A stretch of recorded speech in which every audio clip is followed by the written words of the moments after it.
She's stealing something. I'm sure of it. The words, sharp and precise, echoed through the executive office of Sterling Corporation as Amanda Pierce, the 38-year-old CEO, watched the security cameras with the unwavering gaze of a hawk. On the screen, a black woman in a blue uniform pushed her cleaning cart down the hallway of the 23rd floor, seemingly doing her job as she had every night for the past 3 years. But Amanda knew. Something was wrong. Over the past 2 weeks, a chilling pattern had emerged. Confidential documents, the lifeblood of Sterling Corporation, had been vanishing from her desk. $1 million contracts, intricate acquisition strategies, sensitive data that, in the wrong hands, could utterly derail negotiations that had taken months, even years, to meticulously build. And the only person with unrestricted, unsupervised access to her office after hours was the woman gliding across the screen, a ghost in the gleaming corporate corridors. "Miss Roberts, isn't it?" Amanda muttered to herself, her voice a low growl, as she adjusted the camera's focus, zooming in on the face of Grace Roberts. 42 years old, single mother of 2, night cleaner at Sterling for 3 years. A woman who always kept her eyes down, answered in monosyllables when asked a direct question, and seemed almost invisible in the company's hallways. Almost invisible. That was precisely the word that bothered Amanda. It was the kind of invisibility that could breed opportunity, a cloak for unseen transgressions. Amanda, with her perfectly painted nails drumming a restless rhythm on the polished Italian mahogany desk, was consumed by a suffocating certainty. "It can't be a coincidence," she continued, talking to the silent, watching screen. "Documents disappearing, and she's always around. Always the last one in." The narrative in her mind was ironclad, unyielding. Grace Roberts, a woman from one of the city's most violent neighborhoods, raising a 16-year-old, Tyler, and a 12-year-old, MIA, on her own after their father had simply vanished when he learned of her second pregnancy. Grace worked 2 jobs, Sterling Corporation being her main and highest-paying one. A meager $8.50 an hour to clean the offices of executives who earned in a single day what she earned in an entire year. The motive, in Amanda's privileged estimation, was painfully obvious. Desperation. Greed. What Amanda didn't know, couldn't possibly imagine, was that Grace Roberts had noticed weeks ago that she was being watched. More closely than usual. Security guards asked subtle, probing questions about her schedule. Other cleaning staff, oblivious, commented that management was investigating something related to the night shifts. Grace knew that look. It was the same look she got at the supermarket when security guards followed her through the aisles, their gazes heavy with suspicion. It was the same look she got at her children's school when other parents saw her arrive in her work uniform for parent-teacher meetings, their faces tightening with unspoken judgment. It was the look that screamed, "This person doesn't belong here. This person is suspicious." On the screen, Grace stopped in front of Amanda's office door, her movements precise, unhurried. She swiped her access card, the soft beep echoing faintly, and entered. Amanda leaned forward, her eyes glued to the internal camera. Grace emptied the trash, vacuumed the expensive carpet, and cleaned the surfaces with mechanical, efficient movements. But then, something caught Amanda's attention, a detail that snapped her narrative into sharp focus.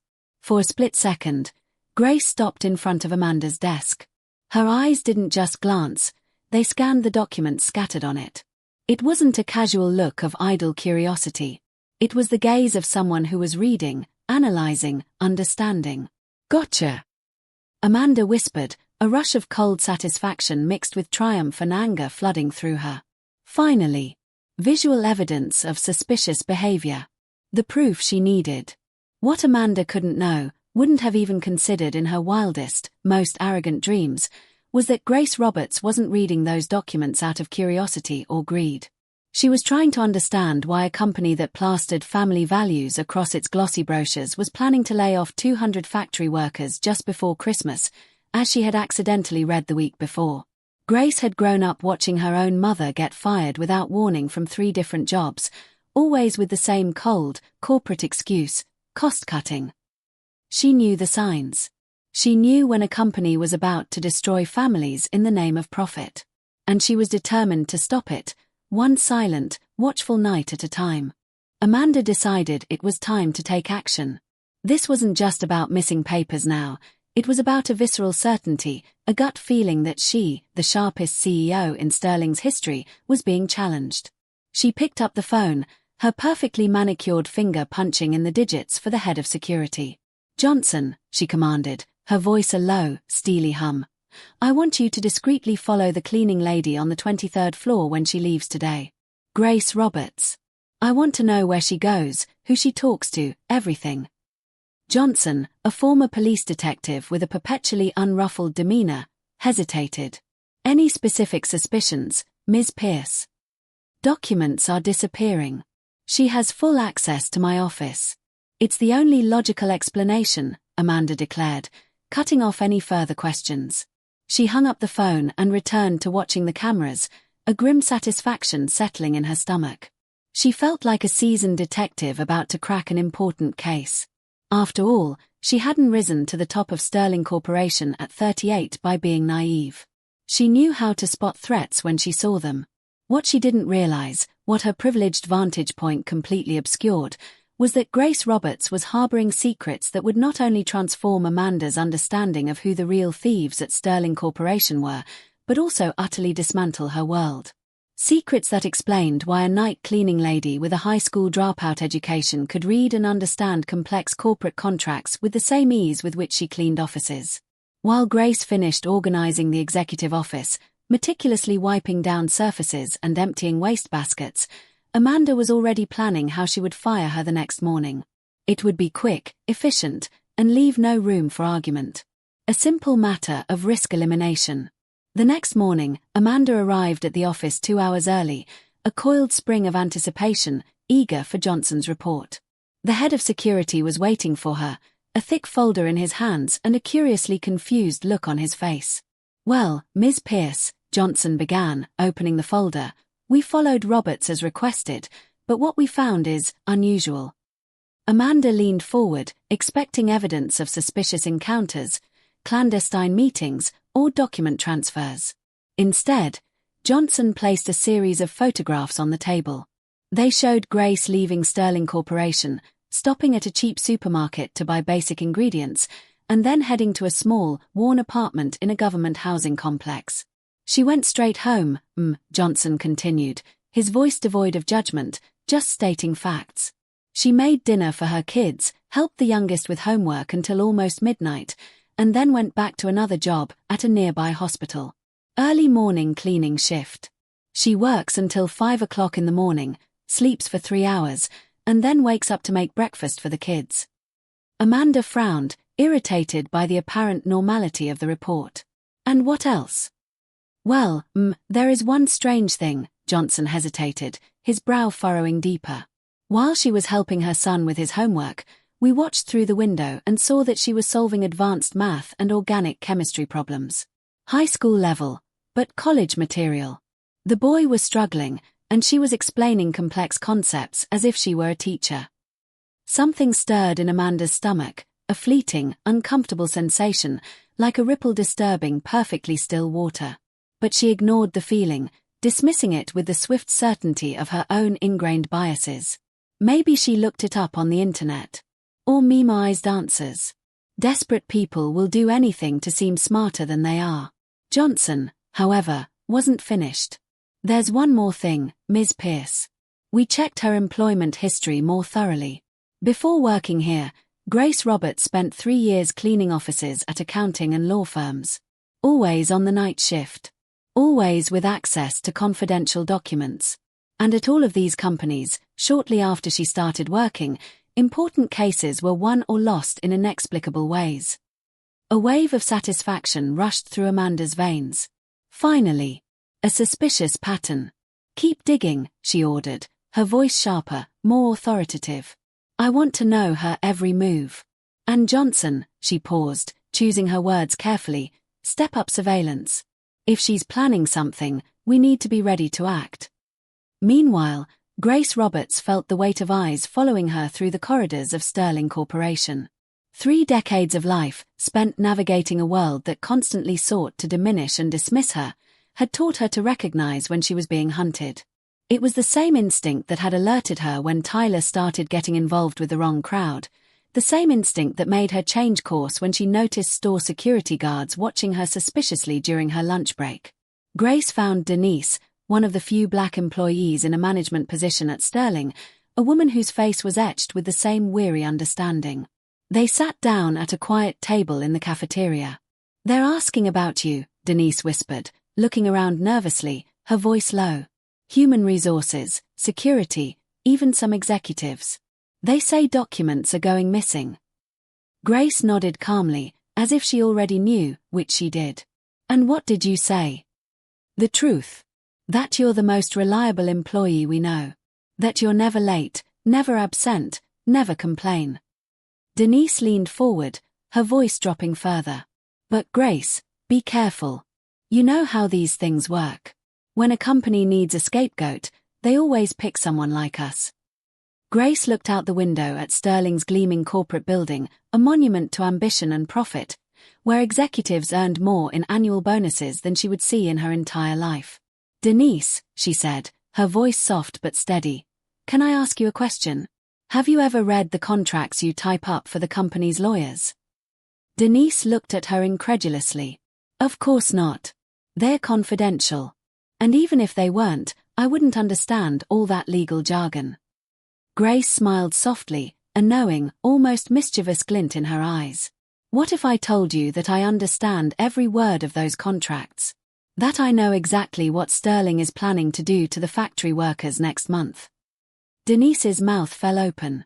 "Grace, you didn't finish high school. How could you possibly understand corporate contracts?" "You're right," Grace replied, standing up, her movements fluid and unhurried. "A simple cleaning lady shouldn't understand these things. The point is, what if it's not that simple?"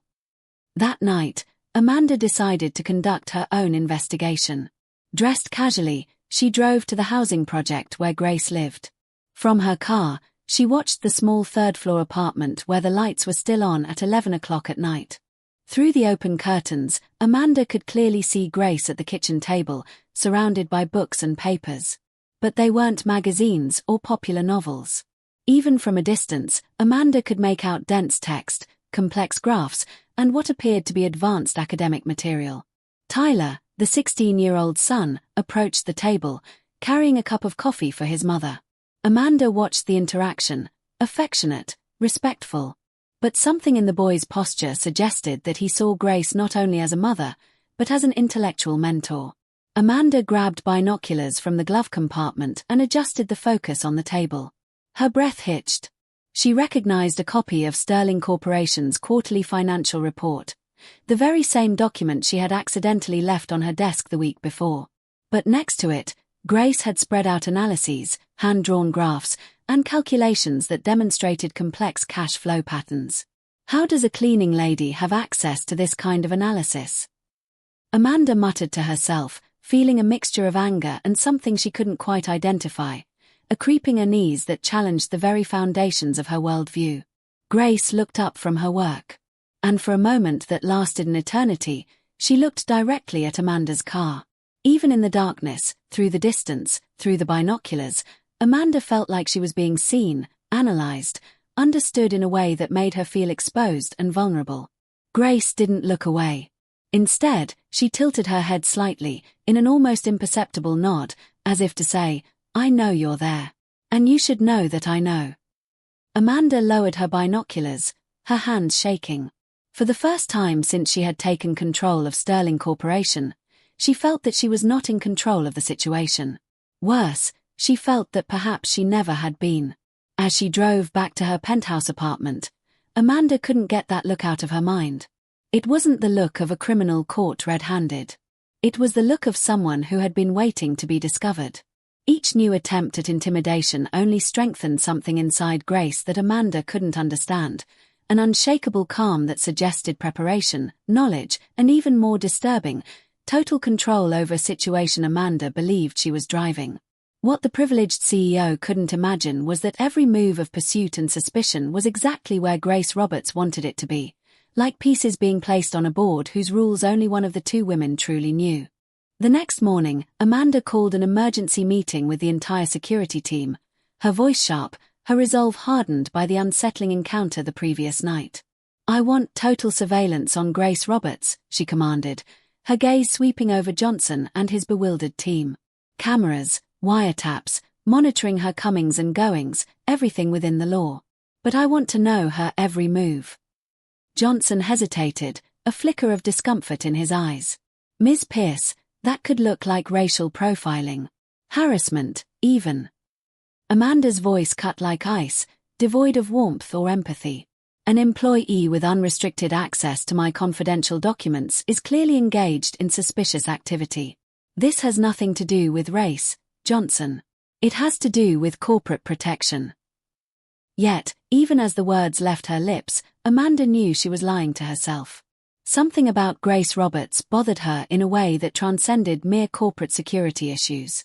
It was the way Grace had looked at her through that window the night before, a gaze that seemed to penetrate Amanda's carefully constructed world, as if Grace knew exactly who Amanda was while Amanda had no idea who Grace really was. The disquiet churned within her. Meanwhile, Grace arrived at work with a worn leather briefcase tucked discreetly under her arm. Denise intercepted her in the cleaning staff locker room, her voice a hushed whisper, eyes darting nervously. "Grace, I need to warn you. They've installed extra cameras in the hallway on the 23rd floor, and I've heard rumors that they're going to start searching bags and personal belongings." Grace nodded calmly, placing the briefcase in her locker. "Thanks for the warning, Denise. But don't worry about me." "How can you be so calm?" Denise pressed, her frustration evident. "They're clearly after you." Grace turned to her friend, and for a moment, Denise saw something in her eyes that she had never noticed before. A cold, calculating intelligence that simply didn't fit with the image of the submissive cleaning lady everyone knew. "Denise," Grace said, her voice soft, imbued with a quiet authority, "have you ever wondered why someone with a degree in systems engineering from MIT and an MBA from Harvard would work as a night cleaning lady?" Denise's mouth fell open, her eyes wide with disbelief. "Grace, what are you talking about?" "I'm talking about the fact that sometimes people need to hide in plain sight to discover truths they couldn't find any other way," Grace replied, a cryptic smile playing on her lips as she closed her locker. "And I'm talking about the fact that Amanda Pierce is about to discover that the prey isn't always who you think it is." That night, Grace went through her normal cleaning routine, her movements as methodical and efficient as ever. But this time, she carried a small, sophisticated device that she discreetly connected to the computers while she cleaned them. It wasn't to steal information. It was to leave information. Carefully prepared files, meticulously documented evidence that would reveal a pattern of corruption at Sterling Corporation dating back 5 years. And at the center of it all, digital signatures and communications that directly implicated Amanda Pierce in tax evasion schemes and government contract manipulation. Tyler, her 16-year-old son, had become her most important ally, a computer genius like his mother. He had helped Grace track suspicious financial transactions and create a system of backdoors in Sterling's servers that allowed remote access to all of the company's confidential documents. When Grace arrived home at 2 o'clock in the morning, Tyler was waiting, his face illuminated by the glow of his computer screen. "Mom," he said, his voice buzzing with excitement, "I managed to break the encryption on the board's emails. You need to see this." On the computer screen, internal emails revealed explicit discussions about how to eliminate problematic employees through false accusations of theft. Grace's name appeared in several messages as a priority target for removal. Even more shocking, Amanda had instructed the security team to plant evidence in Grace's locker if they couldn't find any real proof of misconduct. "They plan to frame you tomorrow," Tyler whispered, pointing to an email dated just 3 hours earlier. "They're going to put stolen documents in your locker and discover them during a surprise search." Grace smiled. It wasn't a smile of fear, but one of profound satisfaction. "Perfect. That's exactly what I hoped they'd do." She picked up her phone and dialed a number she hadn't used in 5 years. "Marcus, it's me, Grace. I know it's late, but I need to cash in on that favor you owe me. Yes, the time has come. Tomorrow at 9 o'clock in the morning, I want you at Sterling Corporation with a full FBI team. I have evidence of a corporate corruption scheme that will bring down half the board." Marcus Chun, a federal investigator specializing in corporate crime, had been Grace's classmate at Harvard. He knew that when Grace Roberts called, she had something big. "Are you sure about this, Grace? Accusing a company the size of Sterling without solid evidence could destroy your career."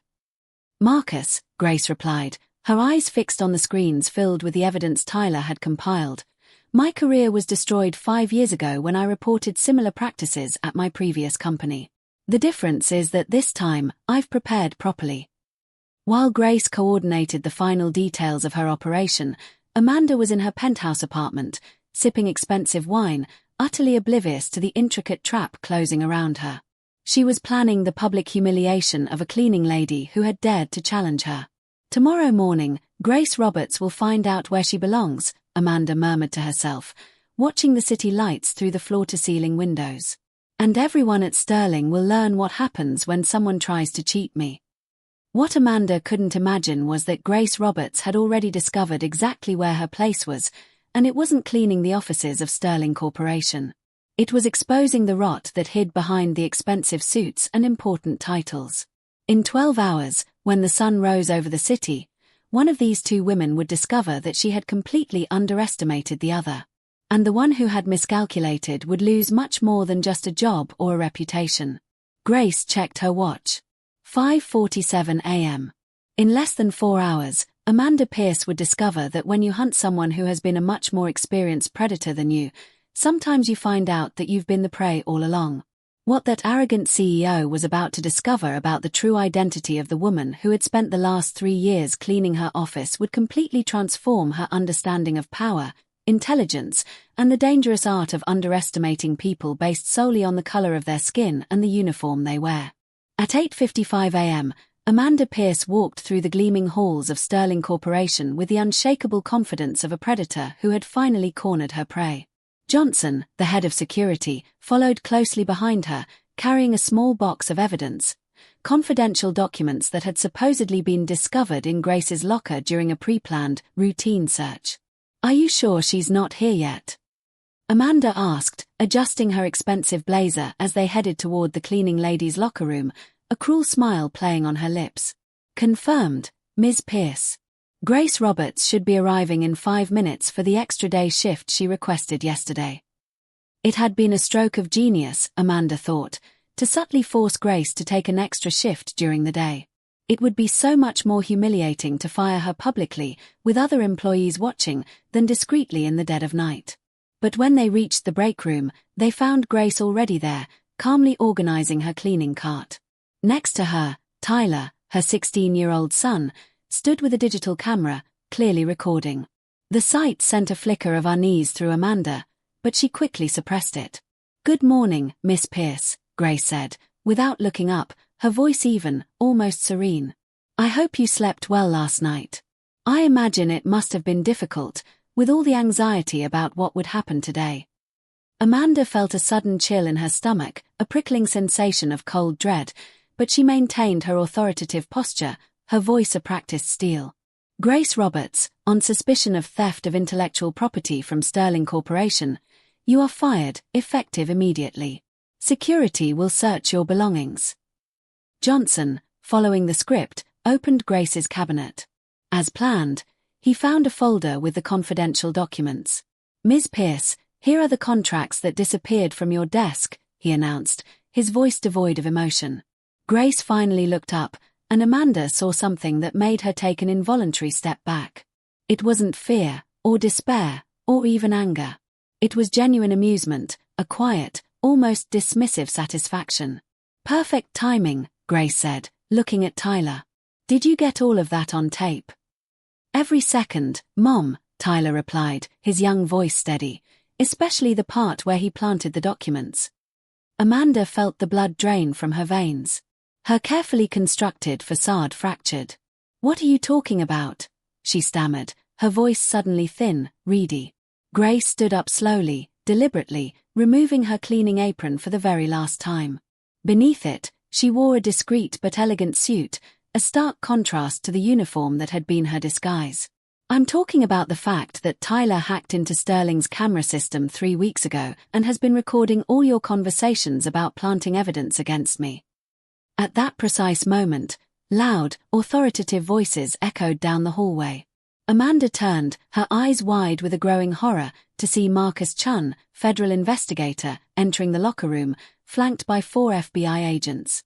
"Ms. Amanda Pierce," Marcus Chun stated, his voice ringing with official gravity. "I'm Marcus Chun, FBI. You're under arrest for corporate fraud, tax evasion, and conspiracy to falsely incriminate an employee." Amanda backed away, bumping into the cleaning cart, her mind racing, trying desperately to process what was happening. "This is ridiculous. You can't prove anything." Grace approached her, her posture completely transformed. The submissive, almost invisible woman Amanda knew had utterly disappeared, replaced by someone who radiated authority, intelligence, and an almost terrifying calm. "Actually, Amanda, we have enough evidence to keep you in prison for the next 15 years. Grace took a tablet from Tyler's hands and showed it to Amanda. On the screen were the incriminating emails from Amanda instructing Johnson to plant evidence, recordings of conversations about eliminating Grace, and financial documents proving that Amanda had embezzled $2 million in employee pension funds. How did you get this?" Amanda stammered, her voice barely a whisper as the cold steel handcuffs closed around her wrists. "Let me introduce myself properly," Grace said, extending a business card. "Dr. Grace Roberts. MIT systems engineer. Harvard MBA. And for the past 3 years, an undercover investigator working for the FBI on corporate crimes." Amanda read the card with wide, disbelieving eyes. That's impossible. 5 years ago, I reported similar practices at my previous company and was destroyed professionally, Grace explained, her voice devoid of triumph, merely stating fact. "The FBI offered me a chance at constructive revenge, to help expose corrupt companies from the inside out. Sterling Corporation was my first case. And you, Amanda, were the perfect bait." Marcus Chun took Amanda by the arm, ready to lead her away. For 3 years, Dr. Roberts collected systematic evidence of all of Sterling's illegal practices. Tax evasion, bribery of public officials, fraudulent contracts. "Your company is going to be shut down, and every executive involved will be prosecuted." But she was just a cleaning lady," Amanda shouted, a desperate, irrational cry as she was led away. "That was your greatest weakness, Amanda," Grace replied calmly, her gaze fixed on the receding figure of the woman who had so profoundly underestimated her. "You saw a black woman in a cleaning uniform and automatically assumed she was invisible, irrelevant, inferior.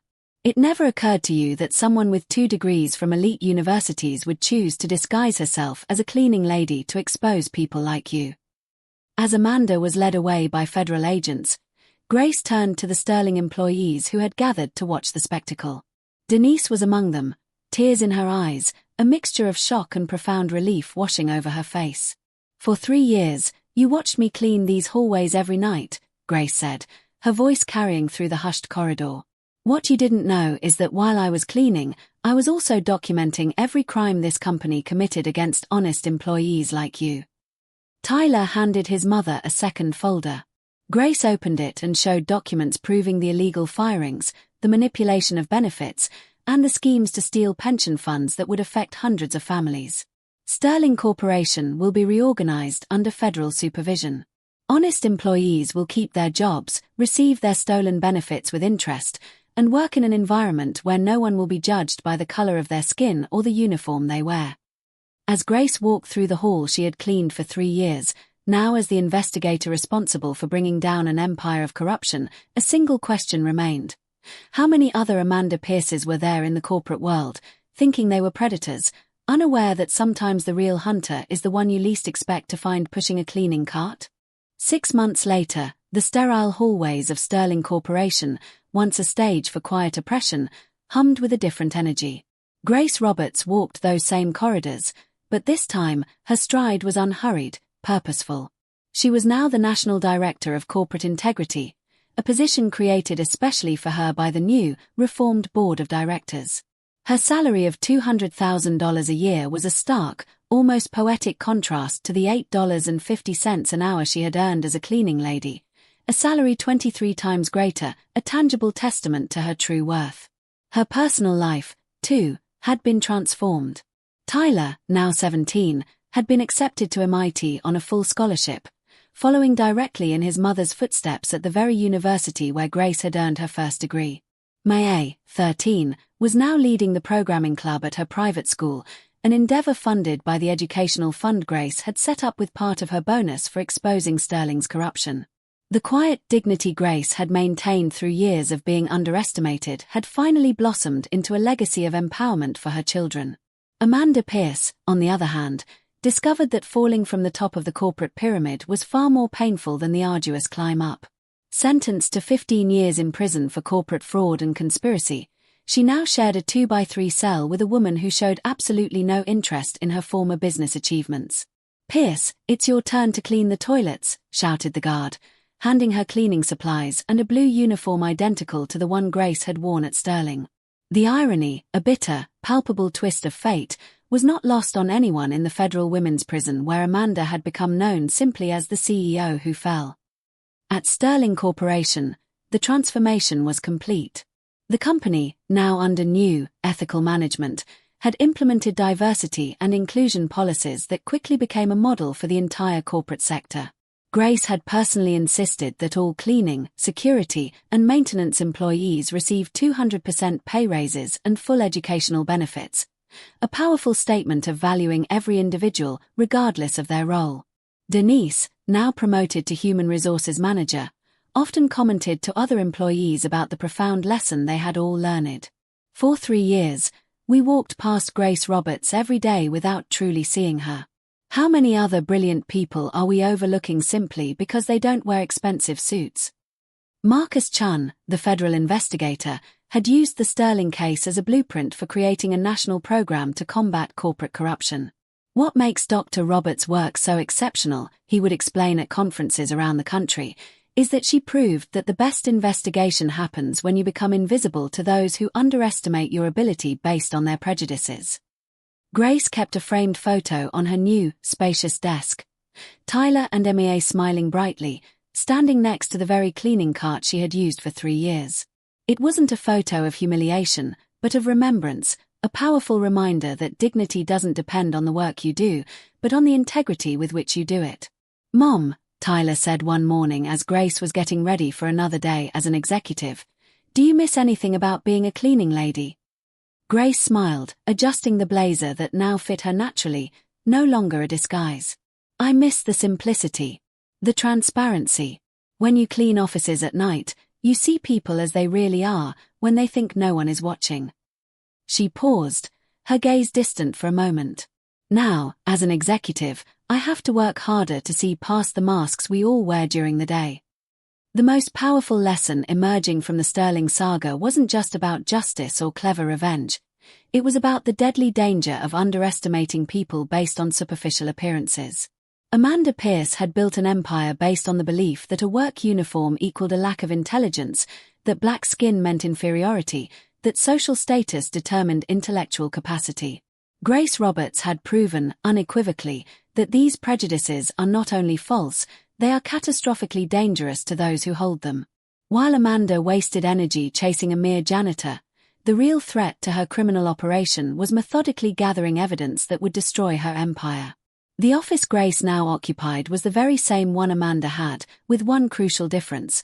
The walls were covered not with awards or self-congratulatory plaques, but with photos of Sterling employees, from executives to cleaning staff, celebrating personal and professional achievements. It was a living gallery that served as a daily reminder that talent and dignity exist at every level of the hierarchy. "True strength," Grace often said in her lectures on ethical leadership, "does not come from having power over others, but from using whatever position you hold to lift those around you." Amanda Pierce had power, but she had no strength. That's why she fell so easily when confronted by someone who had both. During an interview for a prominent business magazine, Grace was asked if she felt satisfaction at Amanda's downfall. Her response went viral. "Satisfaction isn't seeing your opponent fall. Satisfaction is building something so solid that the attempt to knock you down only reveals the weakness of the person trying." Tyler and Mea often asked Grace if she felt anger about the 3 years she was treated as invisible at Sterling. Anger would be a waste of energy, she replied. Those 3 years taught me that real power doesn't come from titles or salaries. It comes from knowing exactly who you are, regardless of how others choose to see you. The story of Grace Roberts and Amanda Pierce spread throughout the corporate world as a potent warning. In an age where information is power, underestimating someone based on prejudice can mean handing over the keys to the kingdom to your own destroyer. Grace's journey became a testament to the fact that the best revenge isn't about destroying those who underestimated you. It's about building such an undeniable success that they are forced to realize the monumental mistake they made in not recognizing your true ability from the start. It's a lesson that continues to echo, a powerful call to value every person who crosses your path, regardless of their perceived position.